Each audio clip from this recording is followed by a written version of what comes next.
I've had a lot of, let's see, wild experiences in my life when I was on the border of living and dying and so on, you know, quite many wild experiences in my youth and, well, actually up till now.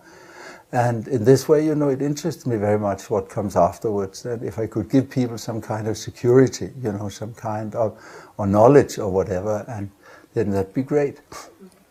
And actually the old lamas, you know, they were very impressive. They're just very impressive. You know, if you talk to them, you think you have to pass that on. Somehow you have to go on with that, you know. You cannot just sit around with it for yourself, but you have to somehow, you know, make others share in that, right? Also how to help others is very important part of the book, really. How to help them, how to guide their minds, how to prepare them before they die, you know, so they can share from our knowledge and so on. And that's good, that's very helpful. What happens is quite simple. I mean, first they lose control of the solids of the body, they can hardly move, then we, you know, lose control of the fluids, mouth and nose run, they go dry. Then we lose control of the body heat. We begin to get cold from the extremities towards the head, the lungs and the heart, the short circuit, as they say, right? Then after that we begin to lose control of the breathing. It either stops slowly or there's a period where the body fights to retain consciousness and life, right? And then after that there is a period where we breathe out, a point where we breathe out 3 times very far. The 3rd time we don't breathe in again, and then people say we're dead. And after that, then when we die, then there's a period for about 15 minutes where the white light begins to move down through the center of the body towards the center of the body at the level of the heart, right? Not the physical heart, but the center of the body at the level of the heart. And then on the way down, people experience a sound like hum, very slow hum sound going down through the body. And all the 33 kinds of feelings, you know, Tibetans have looked at mind a lot, right? And they distinguish 33 different kinds of feelings of anger. They then begin to draw down from the top of the head to the heart level. And while they do that, then we often see things that we know from our last life, people we were with, you know, and stuff like that, and memories and so on of different kinds. And we see a very clear light also. It's a nice light. It's not a shining or blinding sunlight. It's more like a beautiful moonlight. And this gradually then settles the mind, the head consciousness at the heart, right? And then when that has arrived, about 15 minutes after death, then the red energy from the lower point, from the mother's egg, you know, this then begins to move up. And here 40 kinds of desire are transformed into immense bliss. I mean, totally immense bliss. And this moves up through the center of the body, and one hears a sound like ah, and that's very joyful. And then also about 15 minutes, and then about 30 minutes after death, when these two energies come together at the heart center, then, well, they meet with 7 basic feelings of ignorance, right, which have been there all the time. And then there's first a period where one is totally aware, but not aware of anything, just naked awareness like that. Just conscious, not fabricating thoughts, not anything.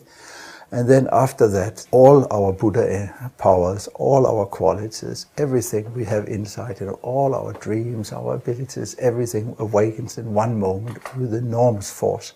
All bliss, all experience, and that's actually a moment of enlightenment. One is totally out there, and that's it. And if one has meditated, you know, and I said, and been straight, been honest in one's life, there is a chance to hold that. If one cannot hold it, right, and it is quite rare, we have it with high lamas who meditated a lot, but we very honest, very powerful people also we have it. But except for that, if we cannot, then we become unconscious. And then after 10 days after dying, we have to face it. I am dead, right? Again, we walk through a door without opening it, or again we notice we stand in front of a mirror, there's no image. We notice that we can put our hand in boiling water and it doesn't hurt.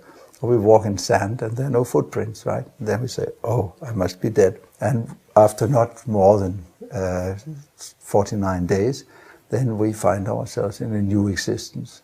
But most people who had a good life, you know, they usually have quite a relaxed death when they discover that this is happening and so on. And this book should really help them. All the different things Buddha said are being proven now by our scientists. And they go very slowly, you know, and they really watch out not to fall outside the thing and lose face and stay with the established creed. Pim van Lommel, who's done extensive studies with people who were clinically dead, he has actually proven that consciousness exists free of the brain. I mean, if there is no functioning brain, there will still be consciousness and so on. That's a big thing, big thing. That's a needle through the heart of materialism, right? You know, it really is, you know, it's ultimate hope for everybody. It's really a very valuable thing.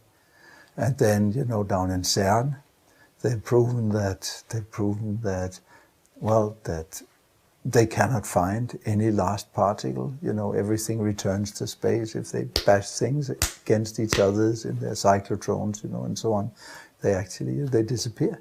It's not that something smaller comes. They have space, right? So formless emptiness is one of the things Buddha said. Also working with vacuum boxes, things appear inside, even though there's nothing they can appear from. So emptiness is form, like Buddha said. So all these different things Buddha saw in his meditation are coming out now in science. And I like that. I like that a lot. It's happiness bringing. It's good for people to know. First, as you know, there's nothing which can die. I mean, nothing essential. The awareness, mind is space and awareness. It was not born, it will not die. It's outside of time and space. It's all-pervading and always everywhere. And second thing is more that it is in its essence joy. You know, when it experiences, when mind experiences itself in that radiant space which is inside it, when it experiences itself, it's exceedingly blissful. Right? It's like space and joy cannot be separated. That's the knowledge of the old yogis of Tibet. And I mean, anybody who meditates well, you know, with Buddhist methods will get to that. I mean, when we are rid of our own problems, fears, tightnesses, you know, we are actually quite nice people. Everybody, right?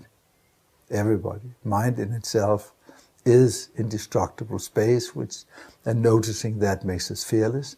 This space is full of ideas and experiences and moments and shininess. This makes us joyful. And it has no limit or ending. There's no stop to it. And that makes us kind.